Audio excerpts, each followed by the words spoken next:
have done, and we should rejoice and be glad in it. And sometimes we may not have good days. Sometimes we're going to have bad days, but we still should rejoice and be glad. Sometimes the sun is going to be burning hot. Some days we had 100 degrees. Some days we had like 103, but it still was a day that the Lord had made, and it was a day to rejoice and give God praise. Some people complain too much. It's hot outside. It's raining outside. It's cold outside. I can't go to church this day because it's raining. I can't go because it's too cold. I can't go because it's too hot. But it wasn't too hot for the Lord to wake us up. It wasn't too wet for the Lord to spare our lives. It wasn't too wet when we got on our knees and when we got in trouble and we called on God and we begin to beg and plead and whine and say, Lord, help me please, help me please.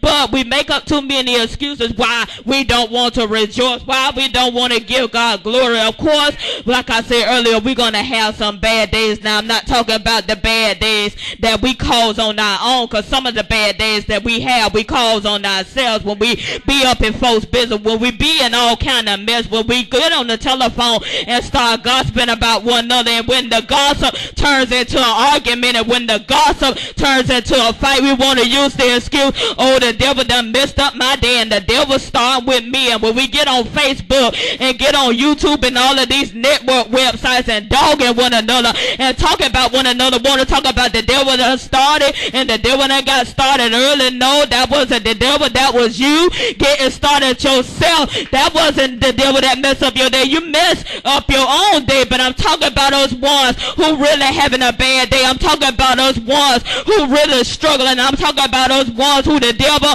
is really fighting on every hand. I'm talking about us one who seen the trouble seems to know our name. I'm talking about those ones who problem seems to know our address. Every time we wake up, it's problems after problems, trouble after trouble. It seems like things ain't gonna get right. It seems like things ain't gonna get better. When you think that you got one thing right, it's something else coming up. When you think you got that one fixed, something else coming up. Phone calls after phone calls with this and that and the other, and it just seems like problems are not gonna leave. It just seems like trouble wanna hang around our house. It just seems like everything just wanna mess up at one time. But I don't know about you. I don't care how many problems I got. I still got a rejoicing spirit in my soul. I still got the mind to rejoice. What does it mean to rejoice? To be excited, to be happy, to be joyful. And you say, preacher, how can you be joyful in the midst of your trials? How can you be joyful? How can you be happy and you're going through? How can you be happy when folks lying on you, scandalizing your neighbor up and down the dangerous highways? How can you be happy in all of that? There, I could be happy because I know who God is, and I know that if he did it once before, he is able to do it again. That's why I'm able to rejoice, because I understand that he didn't have to do it, but he did. He woke me up this morning. He started me on my way. That's why I got a reason to rejoice, even though I'm going through, even though I'm hurt, even though I'm crying at night, even though tears in my eyes, even though I've been hurt, even though I've been built and scorned, even though my name is scandalized up and down the dangerous highways, I will rejoice and be glad in it, because I know that God is going to come through. I know that God is going to show up. I understand that God is going to fight the battle. I understand that God is going to fix it, so I could go ahead and rejoice and give God praise. I know I'm sick in my body, but I could go ahead and give God praise, because I know Jehovah Rapha is my healer. So I ain't got no reason to sit down and feel sad and feel sorry for myself. I could go ahead and give him the praise, because I know he's going to come and see about me. I may not have nobody in my pocket right now, but I know that Jehovah Jireh is going to provide for me. All I got to do is just throw up my hands and say, Jehovah Jireh, go ahead and do what you do better and provide for me. I don't have to sit around and complain about the good bad things. I don't have to sit around and complain about things ain't as bad as it is and all of that kind of stuff. I could go ahead and rejoice. I could go ahead and give God thanks and everything. That's why 1 Thessalonians say in everything, give thanks. You're not going to have good days all the time. You're not going to have bad days all the time. But whatever day you have it, give God praise in the midst of it. Whatever kind of day you have it, you may be frustrated.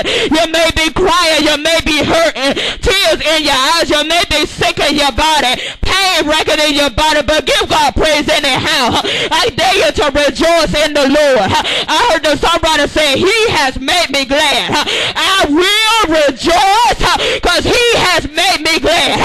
I could be sad right now, but I choose to rejoice. I could be complaining right now, but I will rejoice. I could be sad right now, but I will rejoice. Look at somebody, say, I will rejoice. I will rejoice. I choose to believe God. I choose to trust God. I choose to square my shoulders. I choose to hold my head up in the midst of what I'm going through, in the midst of the battle, in the midst of trying times, in the midst of folks lying on me, in the midst of folks talking about me, in the midst of folks calling me everything but a child of God. I will rejoice and be glad in it. In the midst of being sick in my body, in the midst of going through, in the midst of I can't see my way out, I will rejoice. Come on, somebody say, I will rejoice and be glad in it. Come on, this is the day that the Lord has made. You might as well rejoice in this house. I say you might as well rejoice in this house. You might as well act like joy is in your heart. You might as well act like a joy is in your soul, because God is getting ready to do it for you. I don't know. I know you may not see your way out. I know you might not see how he's going to do it, but you might as well clap your hands. You might as well stomp your feet. You might as well give God the glory, because he's going to do it. God's going to do it. He's going to work it out for you. He's going to heal your body. He's going to touch your mind. He's going to say that unsaved loved one. He's going to put money in your pocket. He's going to send the laborers. God's going to do it. I say God's going to do it. I say God's going to do it. You ask me how I know, because he did it before, and he got to do it again. He's got to come through for us. I will rejoice. I will have joy. I will have peace. I choose not to be depressed. I choose not to